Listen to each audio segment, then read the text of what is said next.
When my neighbor's mother accused me of being an abuser, I was the only one looking out for her son. Devastated, I cut ties and never looked back. A year later, she was driven out of town and tried to pull me into her downfall. I was 18 when resentment toward my little brother began, the same year he came into the world. Until then, my mom, stepdad, older brother Derek, and I were crammed into a 375-square-foot house. Mom spent our scarce extra cash on hookahs and cheap beer. We were so poor I couldn't recall the last time I'd used proper toothpaste, not some diluted paste stretched to last longer. But caring for my newborn brother, Juan, changed my perspective. It wasn't easy, mind you. He wailed every night until he was exhausted, and his diapers were a nightmare, seemingly bigger than him. Yet his charm was undeniable. Those wide, starry brown eyes and tiny socks that always brought tears to my own. At 2 months old, Juan inspired me to start an at-home daycare. Nothing fancy, just a practical solution for neighborhood moms juggling too much. I charged $15 a day, capping it at 4 kids under 10. Derek, who never pursued college, pitched in and took a 20% cut. By week's end, we had more money than I'd ever held. We were thrilled. So much so that we moved the daycare to our neighbor's place. 3 floors, 2 bathrooms, plenty of space. She only asked for 10% of our earnings, saying she supported helping local moms.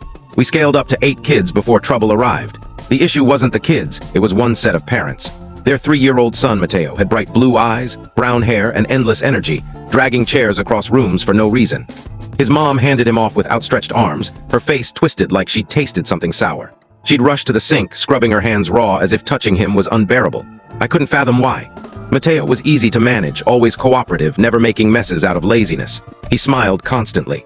But on his 3rd day, I noticed something odd. When he yawned, his gums were swollen, dwarfing his tiny teeth. Not knowing much about kids, I teased, "When you last brush those teeth?"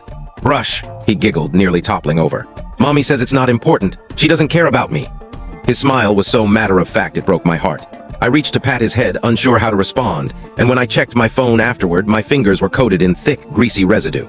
His hair was so oily it could have fueled a fast food fryer.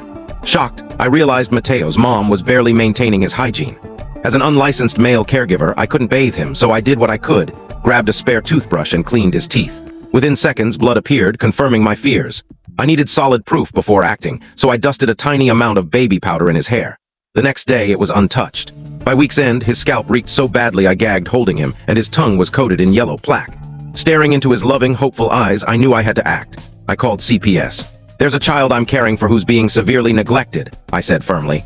The social worker responded casually, "Any visible injuries or cuts?" As if Mateo was just a number. "This isn't abuse, it's neglect. His mother isn't bathing him or brushing his teeth," she laughed dismissively. This is just a short part of the story. For the full story, click the link below and watch it on our channel.